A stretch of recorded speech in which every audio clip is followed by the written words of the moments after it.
All right, we're going to get started in just a sec here. As more people show up. Hello, everybody.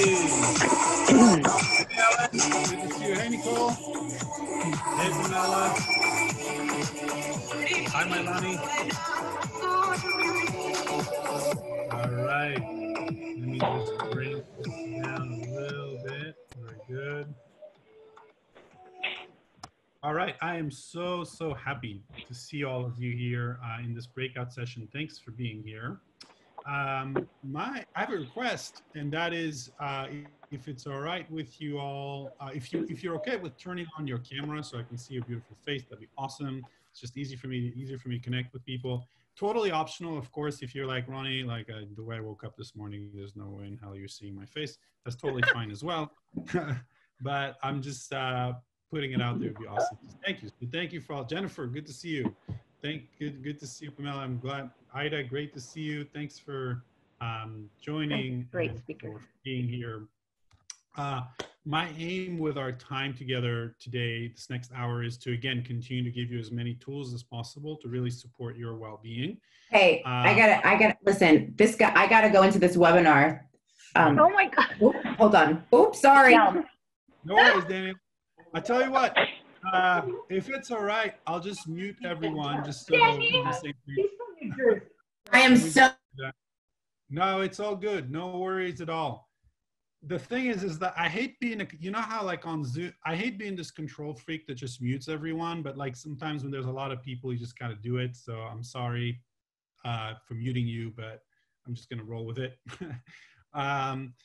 So one of the things that I think is really important, so really, again, my aim is to give you as many pillars as possible, more tools.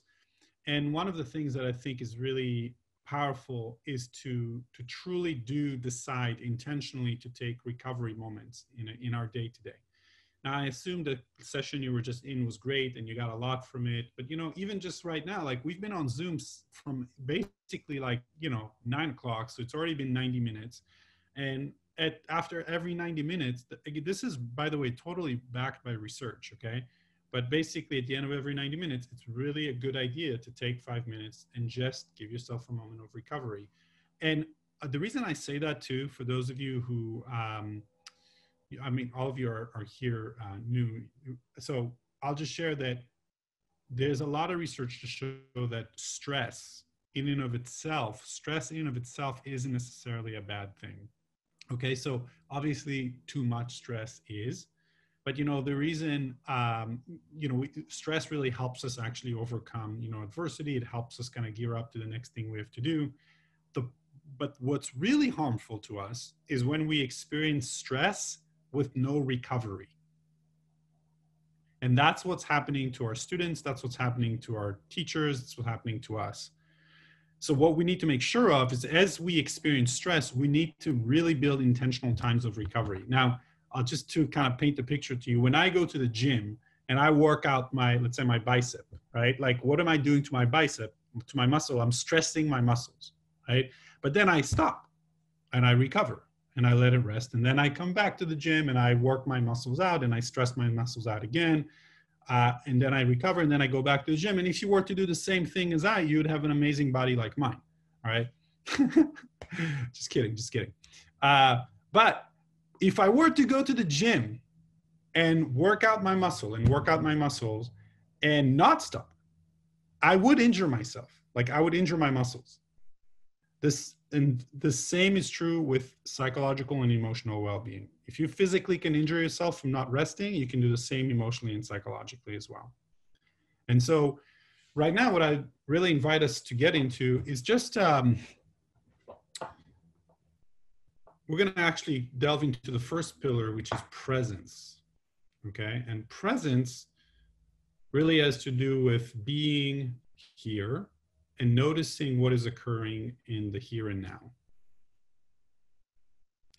Now, in a moment, we're going to delve into a mindfulness practice, and I'm going to invite you to notice your breath go in and out. And part of the reason we do that is because, again, it gives us a moment of recovery. But here's what's probably going to happen. I'm going to ask you to notice your breath going in and out, But basically by minute 2 or minute 3, and by the way, we're only going to do it for about 4 or 5 minutes max. We're not doing that any longer than that. But by minute 2, or even after 30 seconds, thoughts are going to come to you. You're going to be like, you know, oh, I'm hungry, or like, oh, I'm so hot, or oh, I'm meaning hot like as in the weather is hot. Or like, I am so tired right now, or if this, I'm scared about this. Do you know what I mean? Now, when thoughts come to you, understand that it's totally normal. It's totally natural. It makes a lot of sense. It happens to everyone. Even monks that meditate have thoughts come to them. The key with tending to our attention is to notice, oh, as soon as thoughts come up, as soon as I recognize that thoughts are coming up and I'm no longer sensing my breath going in and out of my nostrils, congratulate yourself, because that's a mindful moment. You realize, oh, I'm no longer on my center. What I'm going to do now is I'm going to take a moment and I'm going to gently, and the key here is gently, compassionately, patiently, I'm going to bring myself back to my center. And really, again, notice the air going in and going out. Adrian, it's such an awesome, it's so good to see you. No worries. If you have to go, go for it.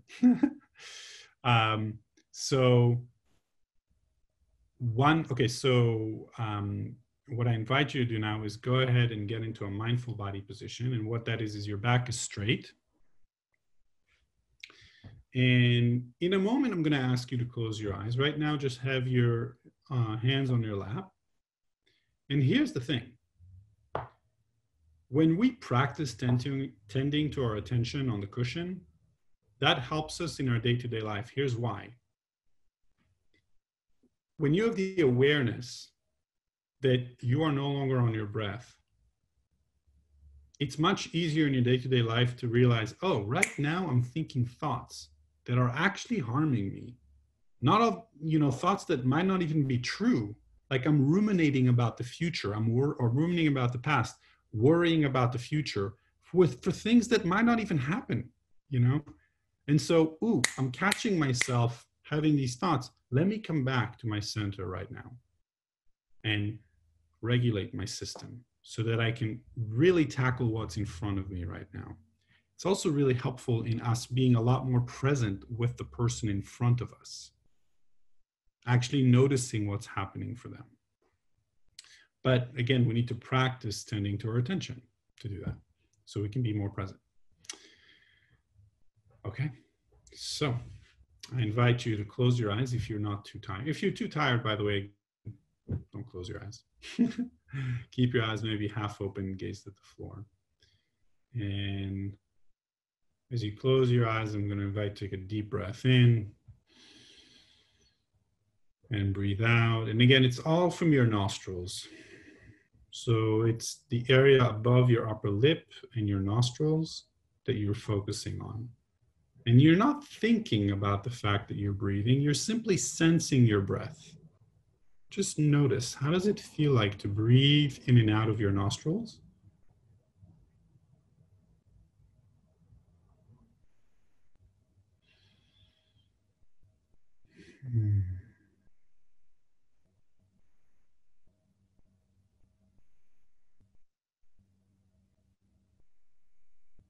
And as you do that, you're giving yourself that moment of peace. We all deserve at least one moment of peace every single day.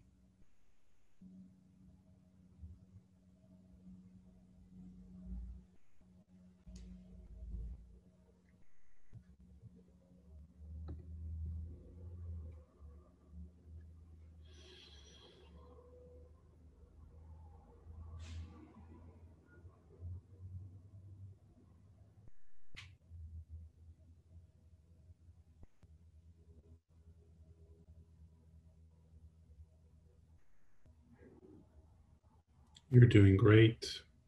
Continue to focus on your breath, going in and going out. And again, if thoughts come to you, congratulate yourself for noticing the thought.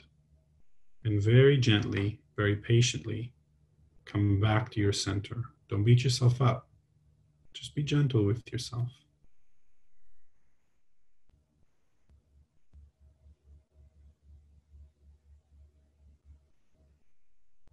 And if you're having a hard time, you can even love yourself up as you do this. This is hard, but I'm still trying.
And again, whatever thoughts come up, even if it's critical thoughts, see if you can just be really gentle with yourself. Come back to the center with patience, with love.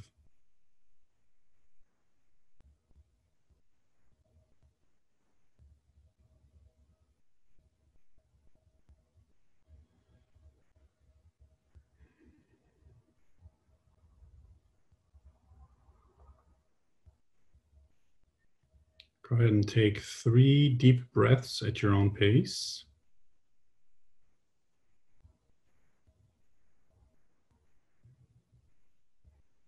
You don't have to rush this.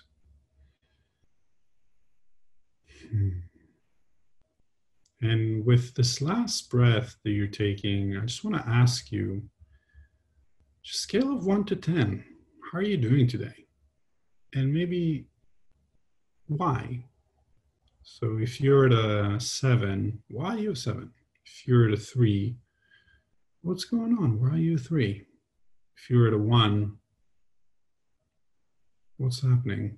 If you're at a 10 out of 10, give me your magic. And so if you're open to it, as you take a deep breath in, go ahead and share in the chat, like, where are you at today? How are you doing? What's your number and why are you this number? And also, if you're open to it, I'd love for you to share in the chat, where did you go? Like in this meditation, where did you notice your head go? I loved it. Oh, Heather, thanks so much. 8, this workshop has helped. And the office had some laughs. I love it. Yeah, at a 6 now, but up from a, Jonathan, thanks for your vulnerability. I so deeply appreciate you for that. I think that's so powerful to be able to, because here's the truth. I can guarantee you that there's other people who feel exactly the same way. And so I think it's really courageous and beautiful that you share that. And by the way, as you're noticing, like I am named, because when we have a lot of people, we do sometimes have to mute people, right, on our meetings. But as the leader of the meeting, I am naming people's expressions and people's what they're saying in the chat. So, and I'm validating it, right, to make this a really safe place for everyone. I think that's very, very important as we lead these meetings for our people. Well, I love that oh, that's so great. Started at a 2, but you're feeling like an 8. Patience and love. Be good to ourselves. I love that. Yes. And as you can see also on the chat, there's so much wisdom that is coming, right? because the power of this technology is that you're not just learning from me, you're learning from one another. And I think that's like, there's so much more power to that. So, so again, the first pillar that I covered is presence, right? Really, really noticing being here. And I'll tell you, the more you practice, again, like on a day-to-day, even if it's 5 minutes, sitting, taking a moment to center yourself, the more present you're going to be, not only for yourself, but for your people, and the easier your life and your job will be. Because you're going to be worrying about the future a lot less, you'll be ruminating about the past a lot less, and you'll be here. The second pillar that I want to talk about, that I talked a little bit about before, is emotional resonance. And that is when limbic systems, okay, the emotional part of our brains are in sync in a positive way with others, okay? Not just intellectually, but literally, you know, emotionally. Now, Daniel Goleman, who wrote the book Emotional Intelligence, actually found that emotional resonance you experience it the fastest through laughter. I think the fastest way that we can get there is through play, because when people play together, people work and learn better together. There's a lot of research to back this up. And so, for example, we can ask our teachers, give them even permission, like, hey, will you play, you know, with your students a little bit? Because Zoom can freaking kill. Do you know what I mean? Like, Zoom can kill us. And so, like, can we take a moment and just kind of have some fun in it, you know, and really connect? And so, instead of just talking about play, let's play, okay? And after we play, I'm also gonna I'm gonna show you, because I have some more slides for this one, and you can get access to them and see everything that we're talking about, okay? So you can have that for your records. So in a moment, I'm gonna unmute everyone. If you are okay with it, again, please turn your camera on so we can see you, because it's much easier to play this game when you're with us, okay? And what we're going to do is we're going to pass a ball around. Now, the way this game is called Passing the Ball and Name, okay? So in a moment, do you see the ball? It's right here. It's pretty clear. This is the ball. Yeah, awesome.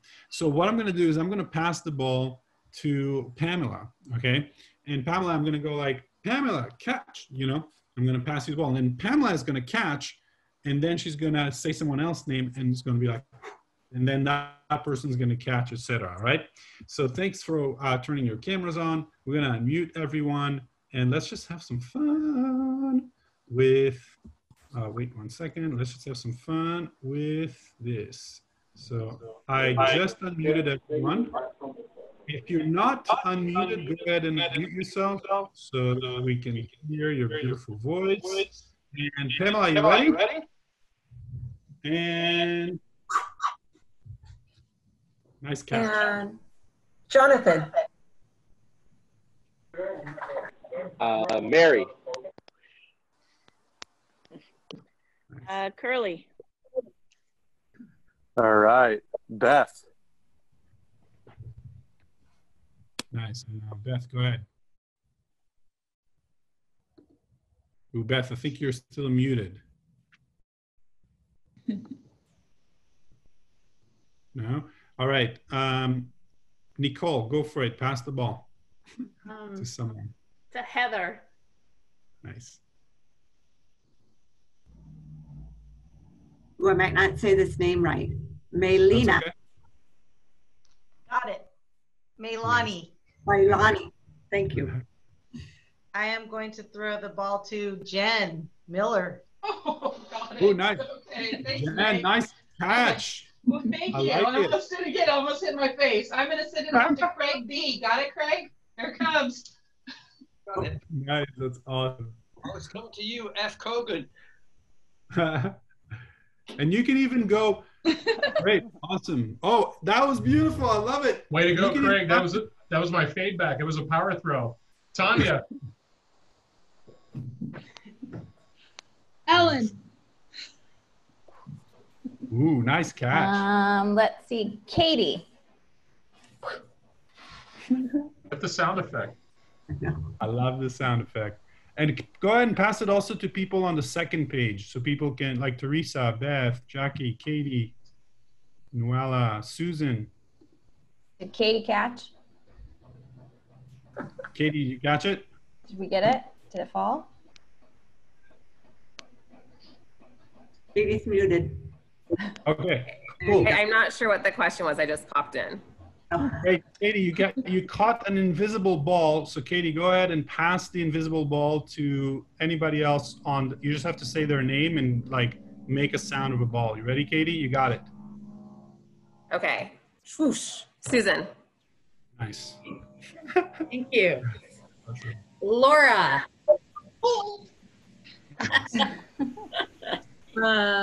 Milani. I'm going to throw the ball to Mariah. Ready, Mariah? Here it comes. Ready? Nice. I love it. And Mariah, go ahead and hold the ball for a sec. By the way, this is all we're gonna do the rest of the session. We're just gonna. No, I'm just kidding. I'm kidding. I'm kidding. But here's the thing. You could even, like, if you want to take it to the next level. We don't have time right now, but if you want to take it to the next level, you could play a game called Sound and Movement with names. So, for example, I might be like, I'm gonna be like, Nicole, you ready? I'm gonna pass you a sound and a movement, and I'll be like, zzz, zzz, zzz, zzz, zzz. And then what you need to do is you need to mimic me first. You need to be like, zzz, zzz, zzz, zzz. And then you make your own sound and movement to someone else. So let's do it like for like, I don't know, let's do it for like 30 seconds, all right? So Nicole, here we go. Zzz, zzz, zzz, zzz, zzz. And then you mimic me first. Nice. Nice. And who's that to? I'm going to look on the next page. Patricia. Very nice. So you have to, Patricia, you do the pow first, and then you do your own. Pop, hooray!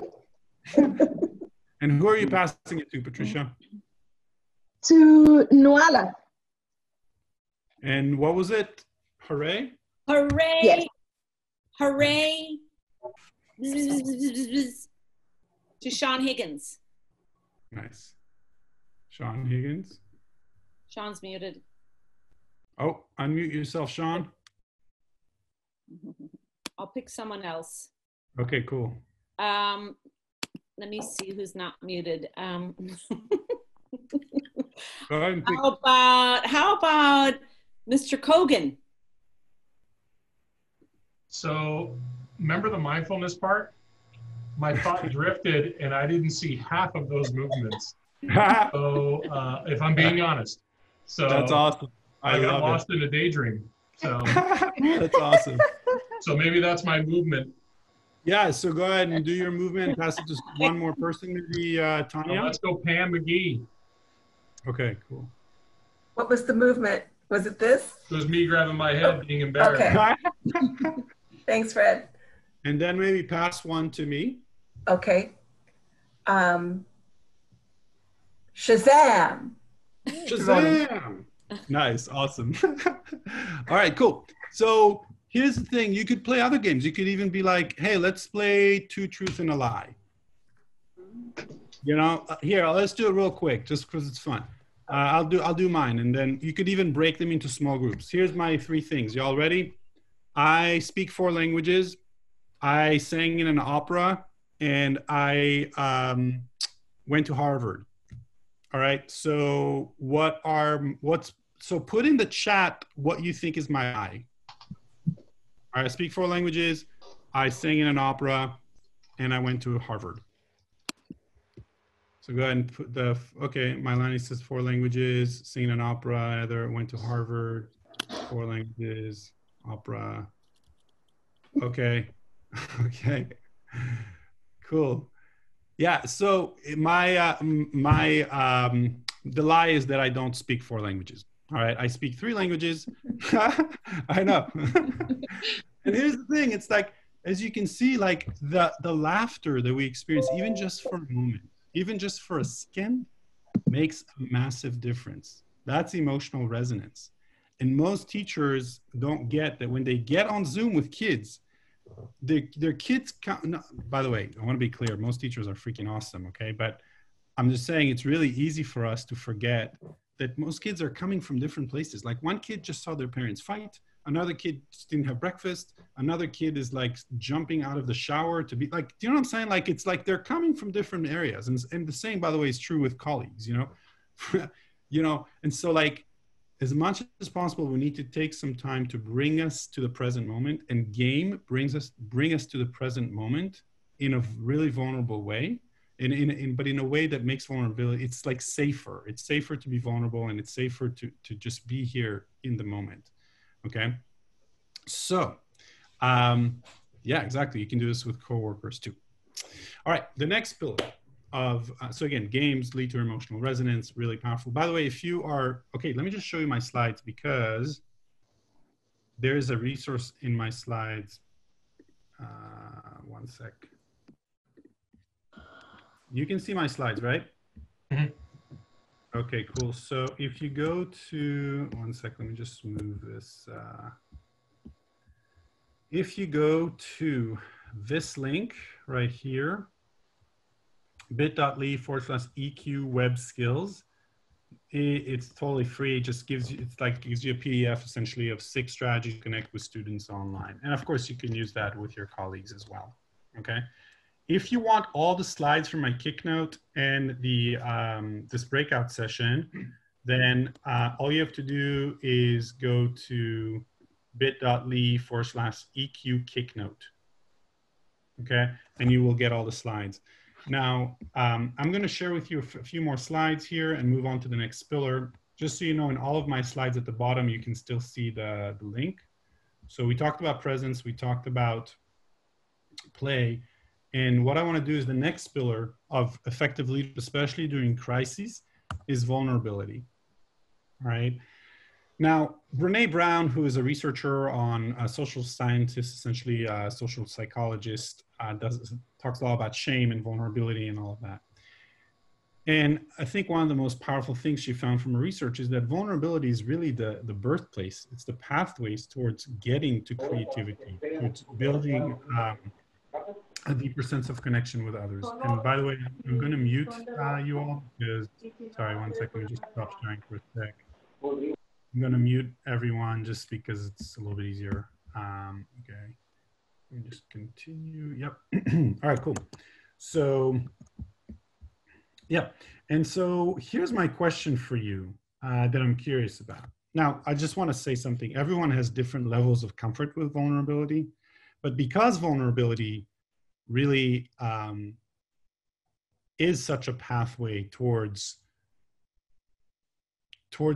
not only like feeling one another more and being more in connection, but again, towards solving problems and creativity and all that, I'm gonna invite us to play with it a little bit. And I'm gonna ask you a vulnerable question. Now, one of the things that I think is so powerful about this is that every single person in this meeting right now is a leader, whether you're a teacher, whether you are even, you know, you're working with students on like as a para educator, you're all leaders, okay? Like you don't have to be a principal to be a leader, okay, in your school. And so I think that as leaders in schools, it can feel lonely at the top sometimes. It can feel hard. And the fears that we experience, sometimes we can really experience only ourselves, like alone. And so this is an amazing opportunity for us to not be alone in it anymore. And to just like share with one another and see that we're not crazy if we have this fear about this and this. Now, I'm not going to put you on the spot and require you to do anything. Everything is optional, of course, because it's got to be optional for it to be safe and to do the work. But what I'm going to do is I'm going to invite you into an opportunity to really be vulnerable with one another. And then we'll cover 2 more pillars that can really help navigate through difficult emotions as well and adversity. So my question is this: right now at work, what do you fear? What do you fear about work? And I'll just tell you something right now. Everyone is afraid right now. If you're not afraid right now, something's wrong. You know what I mean? Like it's a little bit like something's up.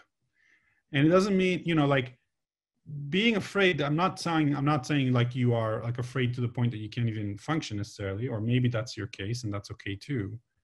But to a certain extent, we all have some kind of fear right now. And I'll give you examples, you know, like I'm afraid, you know, that there's a lot of leaders out there are afraid that they're going to lose the trust of the people that they lead. They're afraid, you know how like right now we have like 17 different scenarios of how to open schools? They're afraid to choose the wrong one. And that everyone's going to look at them and be like, why'd you pick that one? And judge them. When it's like, well, I did the freaking best I could, you know, with the information I was given, but it's still scary, you know? So what I'm going to invite you to do is just take a deep breath in for a second. And let's just ground ourselves and center ourselves. And as you take a deep breath in, you can close your eyes or not, it's up to you. But as you do that, I'm going to invite you to just tap in. What are you afraid of right now at work? What's a fear that you have?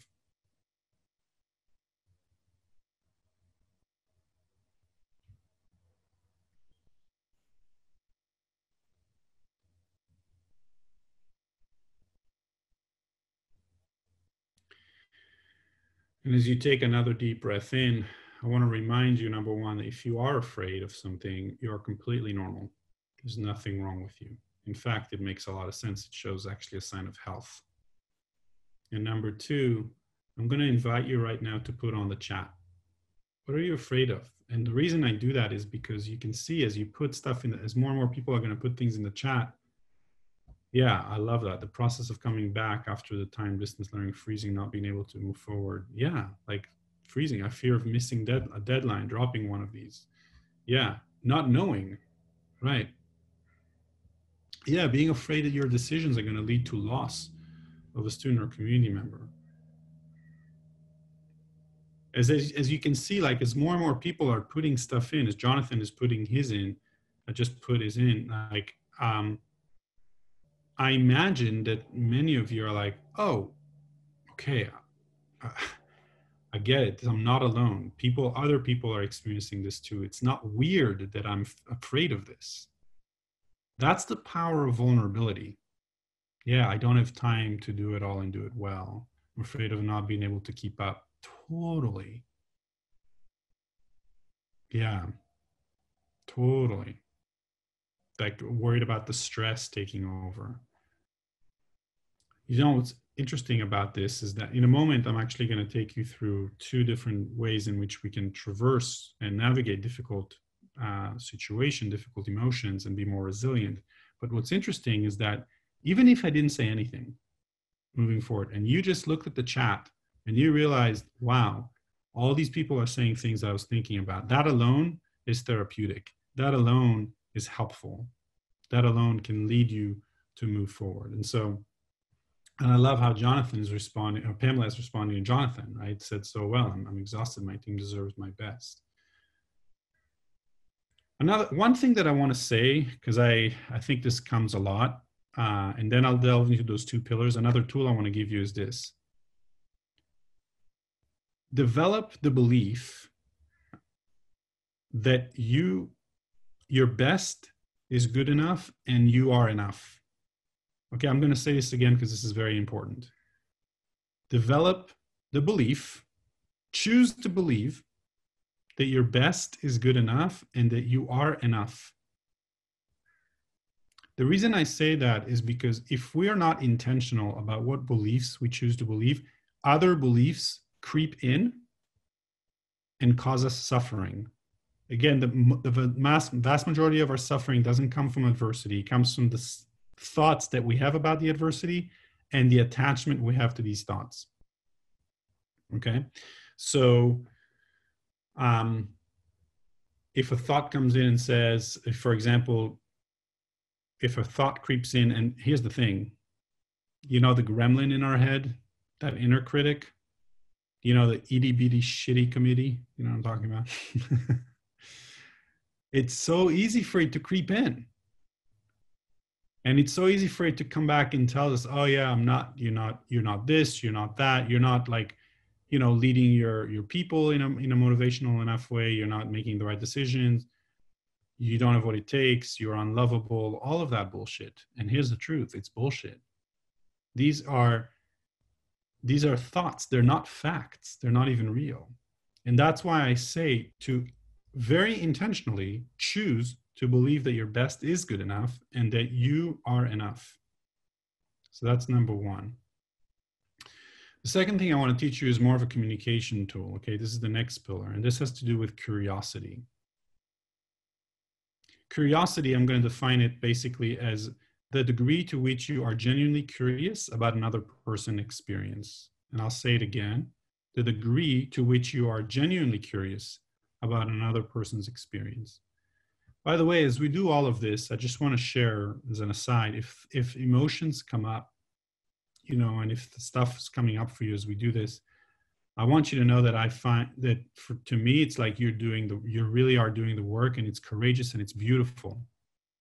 And so, like, you know, if tears come up or anything like that, again, just want you to know that I find that really powerful and beautiful, and you're safe. This is a safe place where you can be exactly as you are. You don't have to have a persona.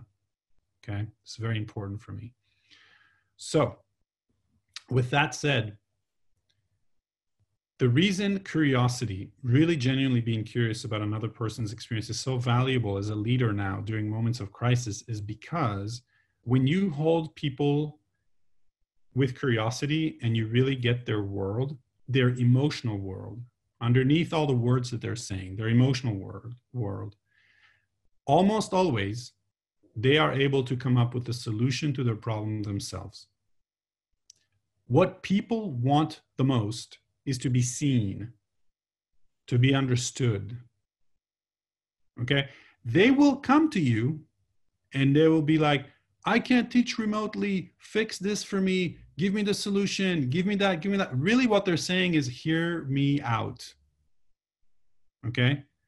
And it's very freaking tempting for us as leaders in education to want to just fix and to just give them the answer, just give them the solution. Just give them like, hey, just do this and you'll be fine, you know? But hear me out, and this is really important, okay? If this is your mode of operation, where you just fix things for people when they come to you, you are almost for sure going to have more and more people come to you with more and more problems, and you will never be able to swim out of that hole. They're just gonna be like, hey, this is the fix-it person. As a leader, that's not your role. Your role is to empower people. We empower people by really getting their world. And sure, there are certain times where you do need to give them certain solutions, sure, especially if they're way off base. However, most of the time, when you just sit with them and you start by saying, hey, what's happening? What's going on? I just really want to get your world. Talk to me. And you are very, very careful at that moment to drop your assumptions and your judgment. And folks, it's way easier said than done, but as much as possible, truly drop your assumptions and your judgment and really get curious about the person's experience. And ask open-ended questions. Tell me more about this. Tell me more about that. What's hard about that? I can see that that's hard for you. I just want to know more. And you can even say, I so deeply appreciate that you're sharing with me. And then at the end, they'll be like, okay, so I told you what my problem is. What's the solution? And then what you can do, your comeback to that is you can be, first of all, you can say, especially if you don't have a solution for them, and I encourage you to, even if you do have a solution for them, to come back and say, you know what, right now I don't have the right fix for you. I don't even know what to say, but I'm just so glad that you told me this. And I'm so glad that I was able to be here for you. You know what's interesting? Fixes don't make people feel better. What makes people feel better is connection. And what's really interesting is that when you do that and where you're like, hey, you know what? I'm just so glad you told me this. And even though I don't have the answer, I believe in you. And I believe that you can come up with it. And I'm here for you. And we can still come up with it together. I just want you to know that mostly what I want is for you to know that I got you. I got you. And when we approach with that curiosity, magic can happen. So I wanted to share that with you all. And I wanted to end, because I know we have only about 10 minutes left, which is crazy. It's crazy how fast time flies. But I want to really end with a pillar of leadership that to me is probably number one, to be honest, and that is a pillar that is connected to resilience. When you look at the research on resilience, of course, there's a lot of pillars, but I've done a lot of research on it, and essentially the studies point to two main pillars that essentially prop up people's resilience. The first is social support. Just making sure we really do support, surround ourselves with social, people who really care about us, truly, genuinely, about our humanity, not just, our work. But the second piece, and this is a really important pillar, is self-compassion. Now, I want to make something super clear. Self-compassion is not self-pity. Self-pity is inward focus. Self-pity is like, woe me, the world is unfair, blah, blah, blah, blah, blah, okay? Self-compassion actually recognizes that actually, if we're suffering, it's because we're human, because everyone is suffering. Like humans, like from time to time, they suffer. We're not alone in this. In fact, we're just normal. There's nothing special about us. It's just happening to us. And so the first piece of self-compassion is an understanding of common humanity and giving ourselves the permission to be human. If you're fearing something right now, just like people put on the chat, and you're suffering because of that, not only is it human, it's healthy. There are two people in the world that don't feel any difficult emotions. You know who they are? The first group is psychopaths, and the second group is dead people. So if you are experiencing difficult emotions, congratulations, you're not a psychopath and you're not dead. So that's the first thing, right? The second thing, I know, is to very intentionally give ourselves self-kindness. That's usually the hardest for people to do, but when we are able to do that and really delve into the inner game work to put us in a better mental state by giving ourselves self-kindness, makes a massive, massive difference. So if you're open to that, I'd love to end with a mindfulness self-compassion exercise. By the way, this is all backed by research. It's the research of Kristin Neff, who's the leading researcher on self-compassion. She's from the University of Texas.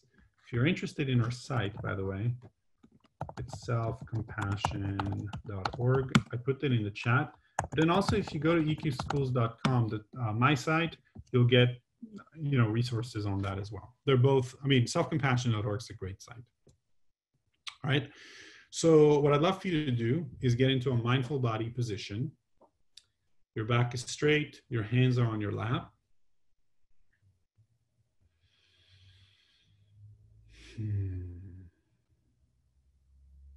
I invite you to close your eyes. You certainly don't have to. And as you do so, and as you take your next breath, I invite you to bring to mind this thing that is causing you some fear, that maybe is causing you some suffering.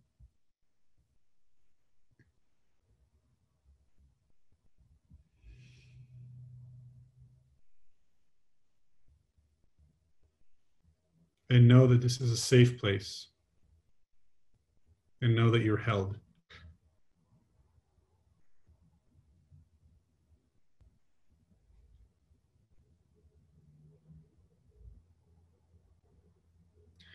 And I want to ask you a question as you take your next breath. As you think about this thing, what beliefs come up about you?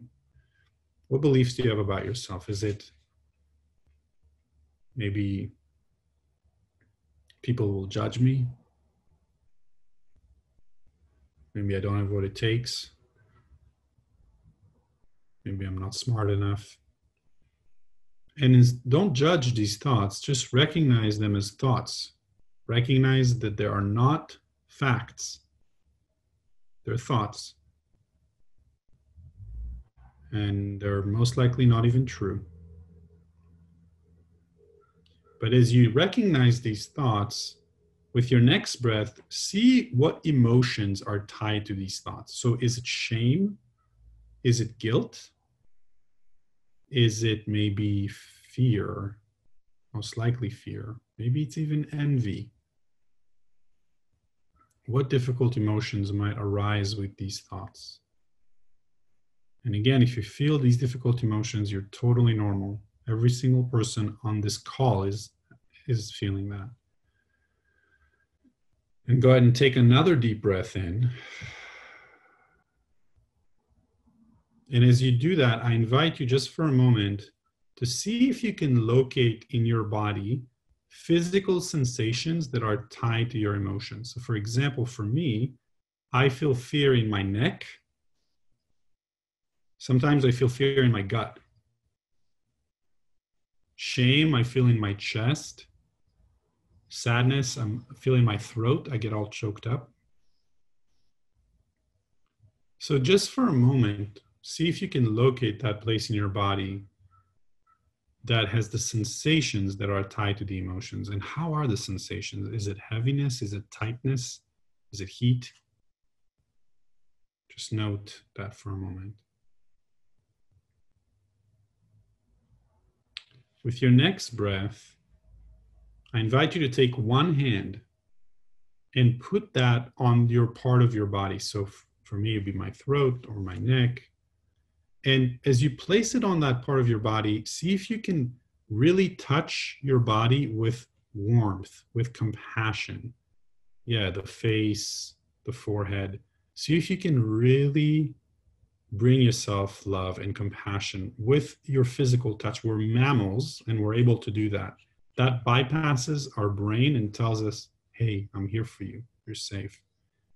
And so with the next few breaths, I invite you to keep your hand there and silently in your head, repeat the word soften.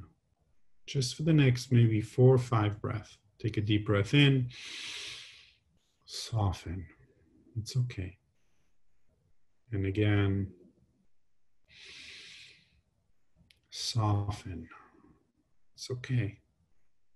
You're safe. And if you can't find that part of your body, it's beautiful. If you can't find it, put it in your heart, put your hand on your heart. And again, soften. Soften. And go ahead and relax your hand, keeping your eyes closed. I want you just for a moment to imagine that there is a clone that's coming right out of you and sitting right next to you. It's you. It's your own clone, but it's the wiser you. It's the compassionate, the loving you.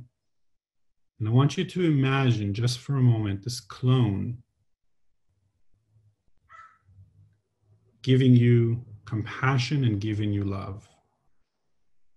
And in a moment, I'm going to share exactly how we're going to imagine it, but I want to share with you a quote by a very famous rabbi, Rabbi Hillel. He used to say, Im en anili mili, v'im lo achshav az matai, which means, if I'm not there for myself, who's there for me?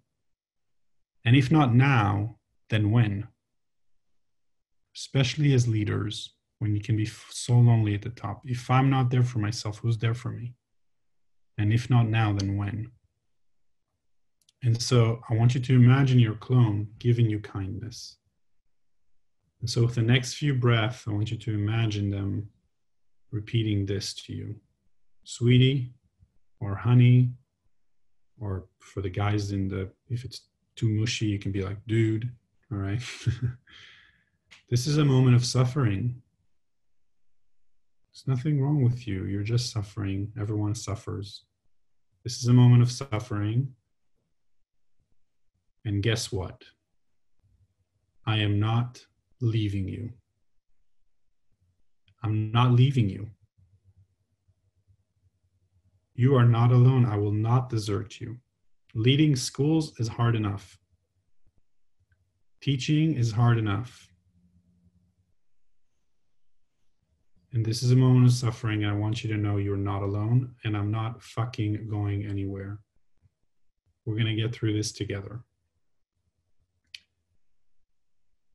And I love you, not for what you do and not for what you accomplish, but for who you are, simply because you are.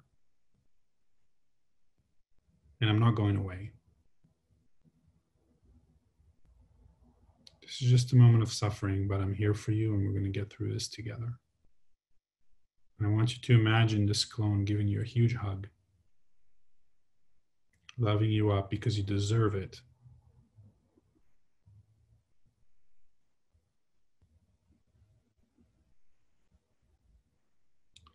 And as you take 3 deep breaths in, I want you to take a moment and thank your clone for helping you, but also thank yourself for doing the inner game work, the work necessary to not repress difficult emotions, to move through them with love and compassion, so you can then be at a much more regulated place to take on whatever you need to take on. And whenever you're ready, you may slowly, gently open your eyes. Take your time on this. I love seeing the emotions that come up. I love seeing people really doing the work. I want to share that I feel so deeply, deeply honored that you're doing this here with me, because my absolute desire is for you to have complete peace as you support our community, because you absolutely deserve it. So one thing I want to share before we end, because I know our time is almost up, is that sincerely, from the bottom of my heart, I hope that our journey together doesn't end today.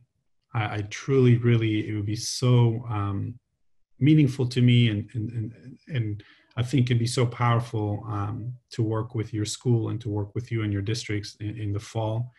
I think that it's going to be more important than ever. And I'm going to share my screen just for a moment. It's going to be more important than ever for us to truly, for us to get the support that we need. I know there are budget cuts, and I get that, and well-being, social emotional learning, emotional intelligence, not only for our students, but also for us and our staff, is going to be more important than ever. And if at all possible, please make sure you get the support you need. And if it's not with my company, EQ Schools, and not with me, that's totally fine. Get it somewhere else. You get it internally if you need to, but get the support, okay? And then of course, if you do want to work together, it would be, again, such an honor for me. You can just go to eqschools.com, click on Let's Talk, and really what it is, folks, is that it's just, we would get on Zoom and or on the phone for 30, 45 minutes and just see if it's a fit for me to support you. It's totally free. It's just like a connection. And what I promise is to give you a lot of value even in our call together. Whether we do end up working together or not. So just wanted to put that out there. And I want to end by saying, may you be happy, may you be healthy, may you be at peace, and may the work that you do this year truly come back and pay you 100 or 1,000-fold in the form of love, connection, joy, and abundance. And I want to end with a big whoosh. What a whoosh is that everyone goes from their heart center, and basically I'm going to go 1, 2, and we're all going to go whoosh and whoosh each other and give good jujus and good vibes. I'm going to unmute everyone. And let's do it. So you all ready? If you're not unmuted, go ahead and unmute yourself. And we're going to do this right now. Ready? 1, 2, and a whoosh. Nice. Thank you so much for being here. I do hope to see you all soon. There you all. Thank you so much. Thank you. Yeah, absolutely. Have a wonderful day, y'all.